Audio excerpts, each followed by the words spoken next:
He looks like he just got through playing 36. I wish that were true. I actually just got back from baseball practice, and I'm a dirty mess, and so I threw on a hat and this shirt to make it look like I just came back from playing golf. My understanding was that one of your nicknames in Korea when you played was Dirty Mess, but it was in Korean, and I can't pronounce that. Hey, regular listeners of the podcast know CJ. He's been on, a former major leaguer. He's now a broadcaster. And CJ, last week, you had a tweet that exploded out of nowhere. You went viral. Yeah, thanks to my wife, who is constantly busting my chops and uses all the failures in my career to make everybody else feel better. It was kind of the goal. But yeah, she had a little fun with my son. I felt bad for him. He had a rough outing. We played this game. We jumped out to a 4-0 lead and lost 21-5. So it was one of those kind of baseball games. And she had said to my youngest, my 12-year-old Luke, she's like, well, at least it's not as bad when Dad pitched bad. She goes, at least you get to still live in our house. When Dad pitched bad, we always had to move, which is accurate. But I got to tell you, so here's a little thing we have in our house. So for the longest time, my 20-year-old Matthew had the most liked tweet of the group. He had tweeted something about the PSATs that I guess other high school kids thought was funny, and he got a couple thousand likes, and he was the winner in our house for a while. I passed him this spring when I tweeted something about Mike Fiers, and, people were burying him for being a sellout, yada, yada. And I didn't even think it was that big of a deal, but that one got 25,000 likes, so I blew him away. I was the king, and even though this went under my account, it's my wife's tweet. It was her line. And none of us have a chance of catching her in any situation ever again. There's no chance. Nice. We're done. She can walk it off right now. Happy wife, happy life. CJ. That's right. Go ahead, Dan. We gotta jump in, because if Major League Baseball set out to purposely screw things up, I don't think they could screw it up as bad as they screwed things up. It's been pretty brutal. I got to tell you, yesterday was the first time I've been so optimistic about the season. Not only, the work that we do, on radio, TV, whatever, but even talking to friends. And, people always ask you, coaching Little League and all that kind of stuff. Oh, we're going to play. We're going to play. We're going to play. They're going to get it worked out. Yesterday was the first time I was like, oh my gosh, there actually might not be a season, especially because Rob Manfred went from 100% guarantee we were going to have a season. And then just a couple of days later, which led us up to yesterday, that he could no longer make that guarantee. And even some of the stuff trickling out today, the idea that there are some owners, apparently, according to Joel Sherman, and Ken Rosenthal, that are okay not playing a season and almost prefer not to. And they only need 8 of those owners to say, yes, we don't want to play and the season is done, which is just brutal to think about. Now, I can understand why. Right, if you're the Detroit Tigers and you have to pay Miguel Cabrera this year and you have to pay Jordan Zimmerman this year, you probably wouldn't mind taking a year off of those deals based on where your team is right now. But I can't imagine he'll let it get to that. But yeah, Rob Manfred has had a little bit of a rough go of it. I'm a big supporter of his. I have been. I know he's taken some heat from the Astros stuff and the way that was handled. I thought he's done a really good job with it. He's a very proactive commissioner as well. But this one, there have been some struggles, and it has not been a good look for MLB at all. And yet, you're right. There are lots of supporters of Rob Manfred. We forget that. And yet Ken Rosenthal, of all people, maybe the nicest human being that we all know, said if Manfred doesn't get a deal done, his legacy is ruined. That's his word. That's what he said. It's ruined.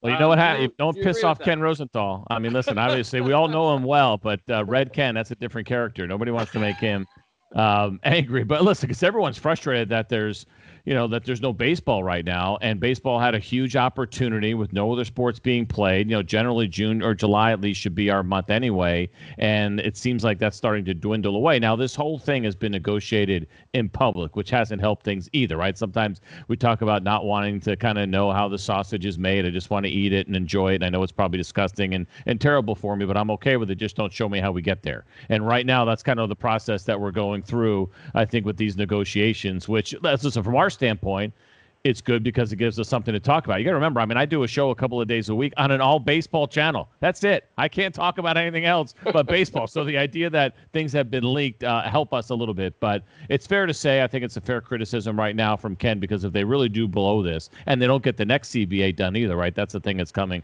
right behind this, then Rob Manfred's reputation no doubt would take a hit.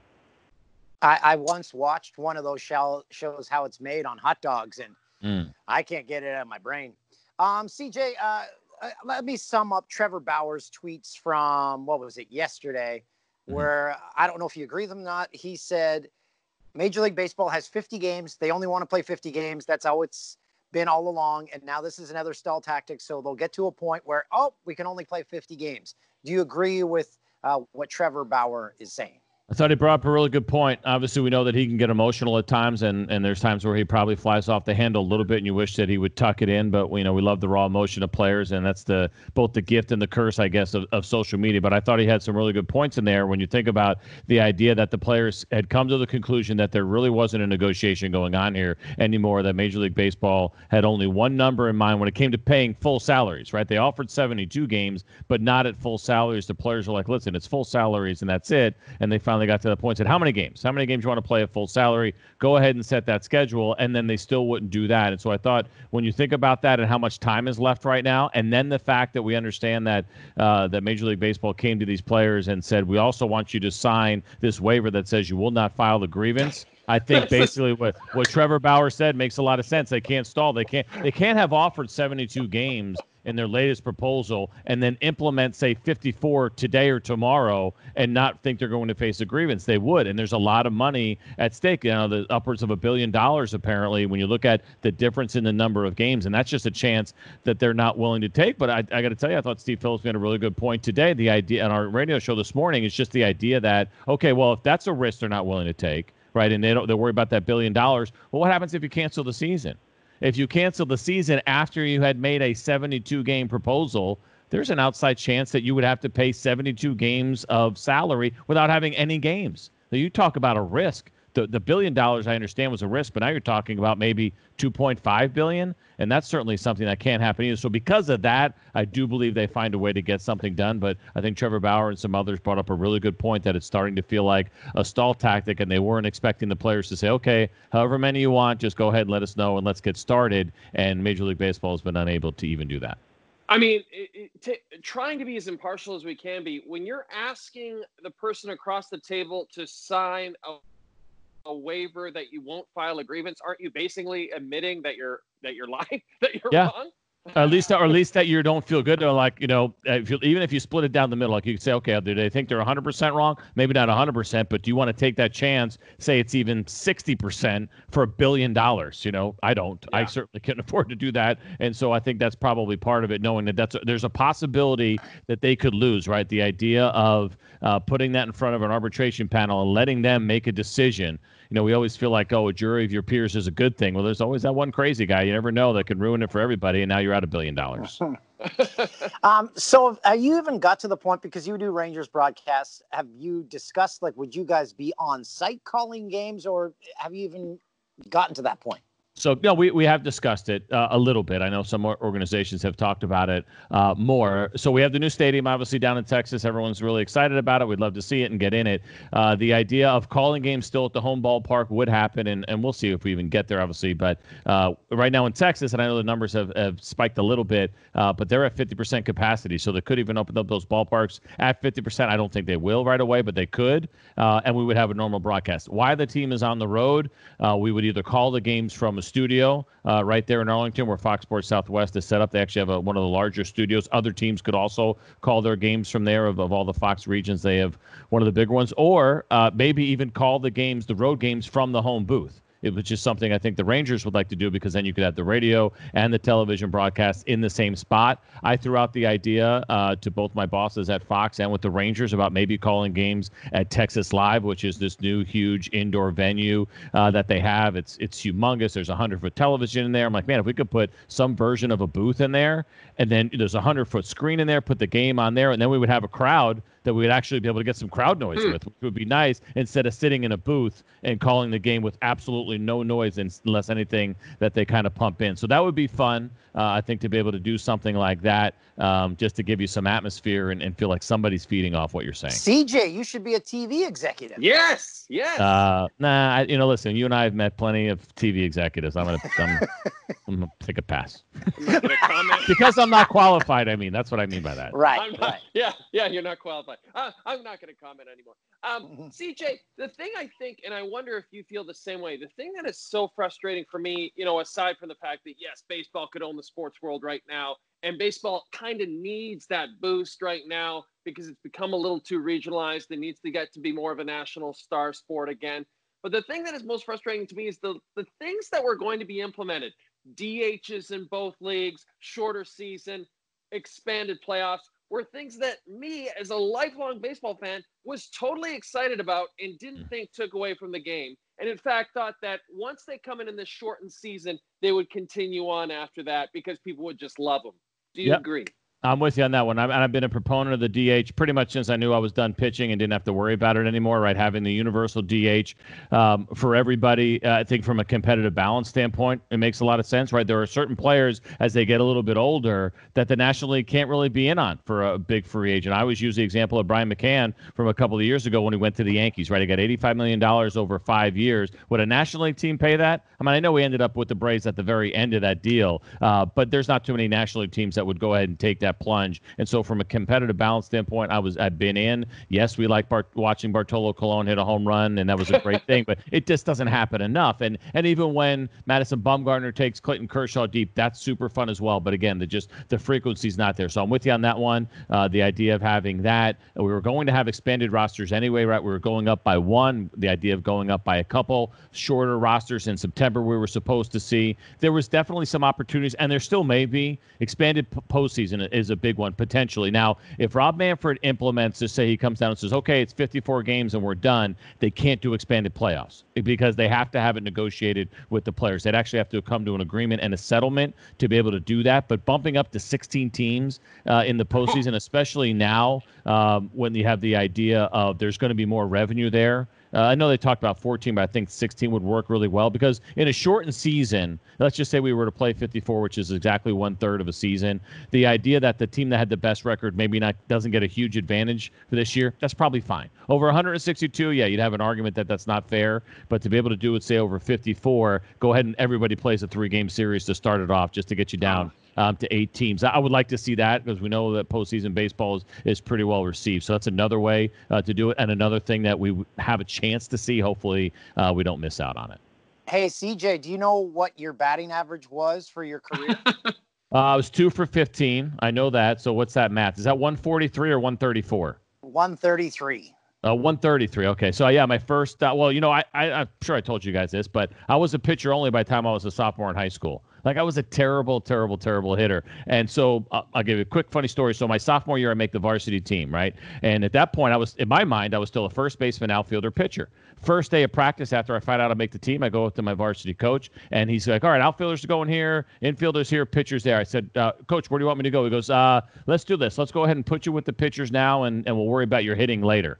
It was never addressed again. That was the last time that it even came up. We never talked about me ever going to be with hitters. He knew what he had, and he knew that he didn't have a hitter. So because of that, you remember the hits that you get. And the first hit that I ever had in the big leagues, I used Deion Sanders' bat, who was a teammate of mine with the Cincinnati Reds. I was like, for my first 6 with a handful of strikeouts. He said, hey, use this bat here. It's really light, yada, yada, big heads, the skin of your handle, whatever. And I got a hit with that, broke it. Ramon Martinez, Pedro's brother, threw me like a fastball inside. I got jammed. The bat broke, and it dribbled up the middle at old Riverfront Stadium at that really crappy hard turf that they had. Thankfully, that they had the hard turf, and the ball got up the middle, and Brett Prune scored. And I still actually have the broken bat. I took the baseball. My high school retired my number of years ago. I brought the baseball, and I gave it back to that same high school coach who told me that. I joked around about how the fact that he never let me hit in high school. How could he not let me hit in high school? I got to hit off Pedro's brother. How could I not make your lineup? That kind of stuff. And then I gave him the baseball. Who is your second hit off of? Scott Sanders. It was him actually in my next at bat. And it was it wasn't my last at bat in the big leagues, but it was my last hit, obviously, because I only had 2. I remember I had a kind of a bad first inning. I was cranky. I swung really hard and hit a hard line drive to first base. I pitched terrible. I blew a 5-run lead and got sent down after the game. But here's the best part of that story. So I had like 2 really bad starts in a row leading up to that one, and I was a rookie, and I was 22 years old, and I was dumber than I am now, if you can believe it. And You know how, like, when you're out drinking with your buddies, especially when you're young, you feel like you could do anything when you had a couple in you, right? Of course, we all feel like we're just invincible. I'm like, how do I capture that feeling when on the major league field? I went out, I had a bad first inning. I went into the clubhouse, I pounded a beer, and then I went back out. I was trying to recapture that feeling. It didn't work, by the way, obviously, because I didn't pitch well, and I got sent down the next day. But I gave it a shot. Yeah, I don't know if I've ever told that story publicly, but I drank a beer between the first and the second inning trying to get my act going. Unsuccessful. That's amazing. That's like the hockey players all smoking cigarettes in between periods back in the 70s. Is a very similar situation, I feel like. Oh, and listen, that still happens in Asia. They smoke heaters like crazy, man. They have a smoking bus and a non-smoking bus. Like, you have to decide which bus you want to get on. That's not a lie or an exaggeration. That is absolutely 100% true. You're either going to smoke heaters or you're not. Oh, I mean, you're kind of smoking them anyway because you can't escape it. But that's and Sparky Anderson would smoke his pipe in between innings, which I loved at Old Tiger Stadium. I had him his last year down in that old ballpark. He would sit down there where you couldn't see him on TV, and he would smoke that pipe, and you could just smell it in the dugout. Time called. You had Sparky Anderson his last year? Yeah, I got there. So that same year, of all the same stuff that happened, I actually got traded. My first full year in baseball, right? Most guys spend like a full year at A-ball, maybe get a little bit of time at Double-A toward the end. I went Double-A, Triple-A, big leagues, back to Triple-A, and then traded to Detroit. So I played in 4 cities: Chattanooga, Indianapolis, Detroit, and Cincinnati. But yeah, I got traded over to in 1995 to the Detroit Tigers in a David Wells trade. And Sparky Anderson was the manager. Kirk Gibson was on that team. Lou Whitaker, Alan Trammell. I got a lot of guys right at the very end of their career when I started. And Sparky was really, really good to me. He was hard on me at times. He really embarrassed me one day. I was sitting on the far opposite side of the clubhouse, and he walked in. I was having a rough go of it. It was not pretty at all. I probably had like a 10 ERA at the time. And he walks out of his office, and everyone's sitting there, and he says, "Hey, Nitkowski," he goes, "I just got off the phone with your scouting director from the Reds when we traded you, and I told him you weren't worth a S word," like really loud. And I was like, "What?" You know what I mean? Like, here I am, like, just like trying to establish myself, super scared. And he walks by later, and I said, "Hey, Skip," I said, "how come you have to make fun of me like that in front of all the guys?" And he looked at me, and he goes, "Let me tell you something, kid." He's like, "It's better that I make fun of you than if I don't talk to you at all." And he's right, because there were rookies on that team that he did not talk to. And so I realized that was actually a blessing in disguise, being made fun of in front of everybody. What was Alan Trammell like? He didn't seem like the friendliest guy. Oh, that's not true at all. Alan Trammell was tremendous. Really? Really nice guy. It was really cool to see him and Lou Whitaker as teammates, and I believe they still have the record. When I was there, they broke the record for most games played by teammates, and actually a foul ball rolled into the dugout during that game, and I had them both sign it. And I still have it up here behind me somewhere. But no, super, super nice guy. Both of those guys were tremendous. That offseason, Tram invited me to go to USC Notre Dame with him because I stayed in Detroit to work out in the offseason. But I had gotten really sick. This is so stupid. Got really sick because I was trying to gain weight, and I was drinking way too many protein shakes per day. And it completely locked me up, and I couldn't move for like 2 or 3 days. I'm not even exaggerating. And I couldn't get out of bed, and I couldn't go to the USC Notre Dame football game with Alan Trammell because of it. Oh, you blew it. Wow. Oh, did I ever? You messed that one up. Hey, you also mentioned Deion Sanders. What was it? Can we talk about playing with Deion? Because it seems like that was a nice thing for him to do, to actually give you his bat. Yeah, and he didn't get it back because I broke it, like I said, and I still have it. No, he was great. I mean, it was brief. I was only there for 6 weeks before I got sent back down and traded. But when I got there was only 2 rookies on the team. It was myself and Kevin Jarvis. Actually, his son just got drafted in the first round. I think it was 19th overall. But it was a really neat clubhouse because Barry Larkin was on that team, Ron Gamp, Benito Santiago. It was a first-place team. It was a kind of a stylish team. Like, it was like all these guys were trying to outdress each other, which was kind of neat. And, of course, with Deion there as well. But, no, he was great. He was really, really good to me, really kind. I was a quiet rookie. I didn't say 2 words to anybody. And so because of that, I think people treated me pretty well and understood how much I disrespected the fact of being there. But it was a tremendous clubhouse. I wish it would have lasted longer. It's crazy to think that it was only a month and a half, but just a really, really good group of guys. And it's cool to be able to say it. You don't think about it at the time because you're just trying to establish yourself. But the fact that Barry Larkin was my shortstop and Benito Santiago was my catcher, and Reggie Sanders, one of the nicest guys you'd ever meet in baseball, just tremendous group of people, and of course Deion in center just made it all the more cool. Didn't Benito Santiago have a really strange way of sitting behind the plate? Well, he'd have the one leg out once in a while, not all the time, and then still be able to get up and throw guys out, which was absolutely amazing. But it was cool, man. Because again, a year prior to that, I'm pretty much in college. And so I remember, like, even the first game that I threw an inning of relief before I got my first start, and I called my buddies back at school, and they're like, "What happened?" And I was like, I was like in a daze that I just threw a shutout inning in the big leagues in relief, and I was like, "Oh, Ray Langford grounded out." They're like, "You faced Ray Langford?" Like, it was just like such a big deal, and there was no like MLB.TV, like they're not there, right? I mean, you can't watch the game; they're just listening. I said, "Yeah," and I said the last guy lined out to Larkin. They're like, "Barry Larkin's your shortstop?" Like they couldn't believe it. Like it's crazy because they're still in college, and it just that's how fast. That's how fast it all happens, man. But yeah, it was wild. And then real quick, I made my first start against the Pirates, and the opposing pitcher was Esteban Loaiza. Have you followed his story at all? Esteban, former Toronto Blue Jay. He's in jail. Yeah, he murdered. I thought he murdered someone. No, it's crazy. And I played with them later with the actually both with the Nationals and the Yankees. But that's who I made my first start against. Hey, CJ, you were talking about darts before. Did anyone else do the Dennis Martinez, the chew mixed with the gum? Oh yeah, absolutely. Everyone did that? I did too a little bit. I chewed a little bit in college, and when I first got to the big leagues, there was free chewing tobacco in the clubhouses. Which, of course, as a kid, again, for someone that would drink a beer during a game, you could think how excited I was that there was free tobacco for everybody. Like I couldn't believe it. They would just send these huge boxes, and then there was those lawsuits. I think they took place like maybe in the late '90s, if you remember, when they couldn't have like tobacco advertising anymore, and so they stopped sending all the free chewing tobacco. And I never liked the dip. I tried it a couple times, and I just never liked it, and it made me sick. But I did like chewing tobacco, but it was easy for me not to do it, knowing how bad it is for you. I'll get a craving every once in a while, and I feel bad for guys that get addicted to it. And a lot of guys that I've played with that can't seem to quit it. We're unable to play without it. It's a really bad habit. It's not good for you. But yeah, absolutely. Never when I pitched. But especially when I was a starter, in between starts, you're out shagging after, in the outfield after a start, and you're done with your workout. Absolutely, some gum and a big chew, and I wish it wasn't so terrible for you because it was very I'm enjoyable. just picturing you now as a rookie, just walking through the clubhouse during games, chew, guzzling beers, smoking darts. You're a menace. It's probably, if you look at the back of my baseball card, it's all starting to make sense now. Hey CJ, so you had Sparky. Who is the favorite manager you ever played for? Probably Bobby Cox. I tell people all the time, I had 40 managers in my career, if you can believe it, at every single stop that I had over the 19 years of playing in Asia and Dominican and everything else. Trent Jewett, who most people don't know his name, I had in Indianapolis, was also probably one of my favorites. And a lot of it always comes down to communication and how good of communicators there are. And even like, it's nice to know, and probably in this generation more so than ever, that your manager cares about you, but that he's also competitive. Trent Jewett almost took too good a care of me at times. Like there was days that he would give me a day off that I don't want one.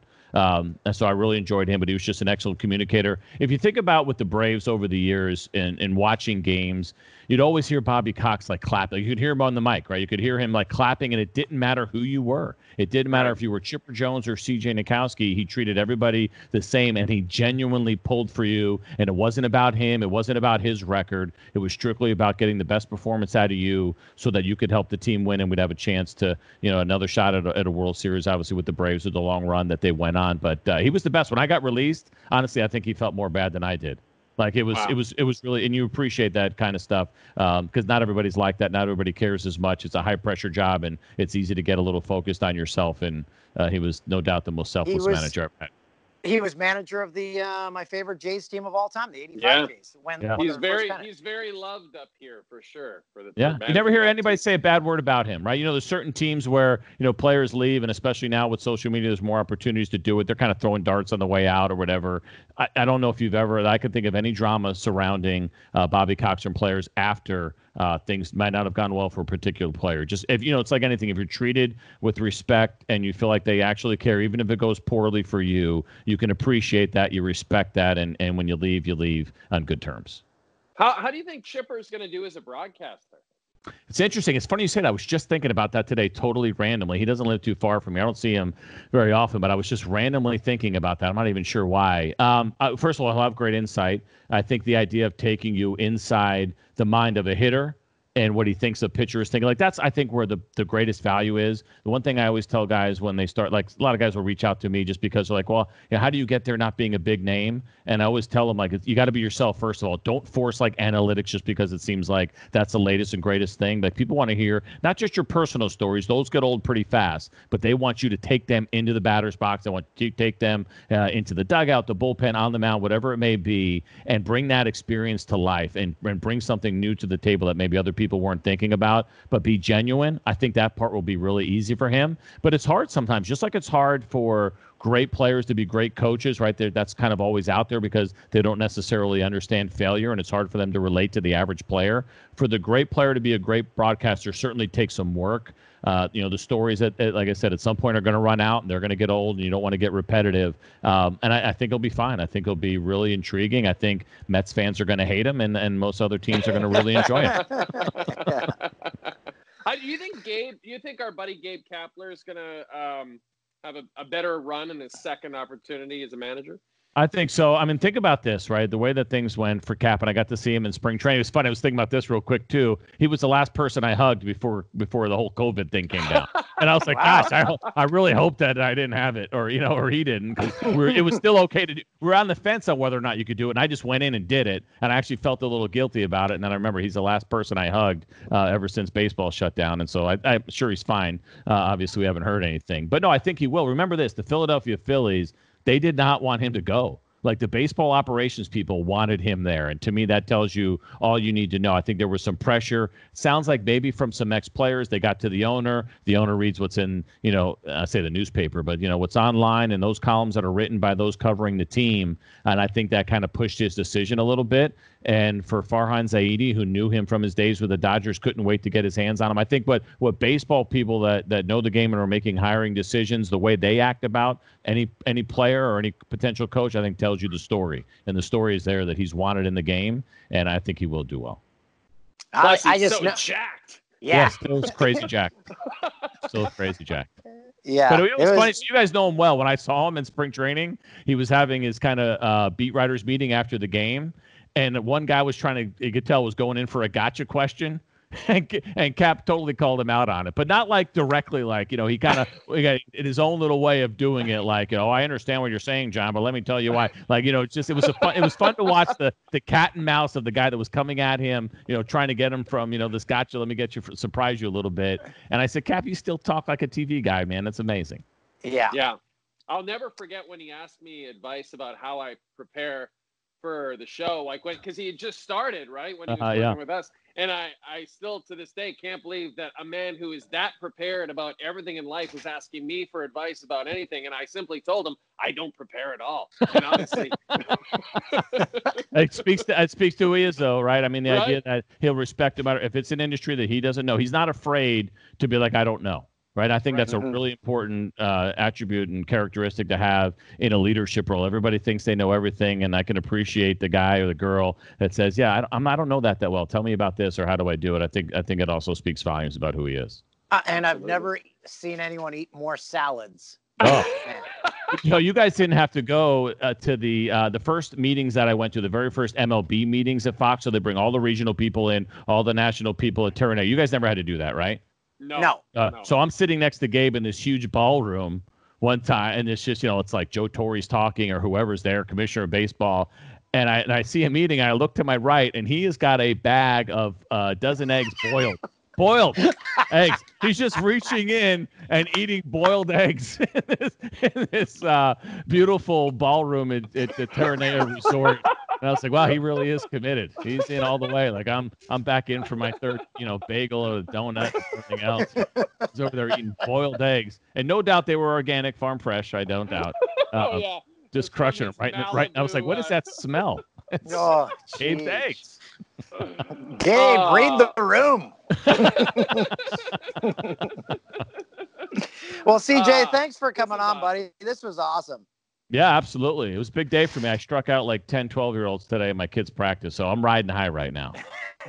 Well, I'm feeling great. Don't have any dip, but go and enjoy maybe one beer, like the old. Be nice. I thought about it today after the big pitching performance against the 12-year-olds, but my wife says she's not drinking during the week right now. So that means I got to Oh. do it solo. Yeah, she thinks she's better than all of us. She's not. Her tweet was, but she's not. Yeah. Hey, Oh, her Hey, ego's tell out of her- control now. Yeah, it's a good point. tell her there's a pandemic. There are no rules. Yeah, I know that was that was like the first couple of months. I think like most people, where you're Yes. like, wait, it's only 11 o'clock. And, it's like, it was what it was, but at some point we got to grow up. Yes, No, indeed. we don't. CJ, No, you know no, me. not us. You've met me. I know. I almost didn't recognize you, Jebediah. You're looking great, man. CJ, thanks for coming on, buddy. This is awesome. See you, Yep, buddy. my pleasure. Hopefully, we'll see you guys in Toronto next year. I guess it's not going to be this year. Not gonna be this year. So No. too, man. Dang it. Take care, buddy. All right, see you guys. Yeah. See you, man. CJ always brings the gold.